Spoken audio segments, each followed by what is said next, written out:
ഇന്ന് രാവിലെ മുട്ട ചിക്കിയതും നേന്ത്രപ്പഴനുമായിരുന്നു ബ്രേക്ക്ഫാസ്റ്റിന് കഴിച്ചത്. അത് കഴിഞ്ഞിട്ട് ഒരു ഗ്ലാസ് മൊത്തം ചായ കുടിച്ചു. കാരണം തണുപ്പായതുകൊണ്ട് എന്തെങ്കിലും ചൂട് പോകണമെന്ന് തോന്നി. ഉച്ചയ്ക്ക് നല്ല ചോറ്, പയറ് വറവ്, ചിക്കൻ സുക്കയായിരുന്നു കേട്ടോ. നല്ല ടേസ്റ്റ് ഉണ്ടായിരുന്നു. വൈകുന്നേരം മുട്ട പപ്സും ബനാന പപ്സും ആയിരുന്നു കഴിച്ചത്. മുട്ട പപ്സ് ടേസ്റ്റ് ഉണ്ടായിരുന്നു. ഇവിടെ ഉണ്ടാക്കുന്ന മുട്ട പപ്സും നല്ല ടേസ്റ്റ് ഉണ്ട് കേട്ടോ. പക്ഷേ ബനാന പപ്സിൻ്റെ സൈസ് നിങ്ങൾ കാണണം. അതിൻ്റെ ഫില്ലിങ്ങിന് കുറവും പുറത്ത് നല്ലോണം ഇല്ല പോലെ തോന്നി. അതുകൊണ്ട് കുറച്ച് ആവറേജ് ആയിരുന്നു കേട്ടോ.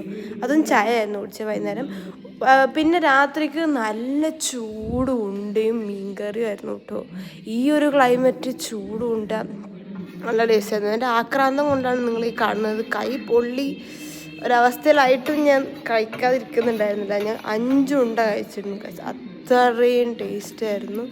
നല്ല അടിപൊളി ഡിന്നറായിരുന്നു കേട്ടോ.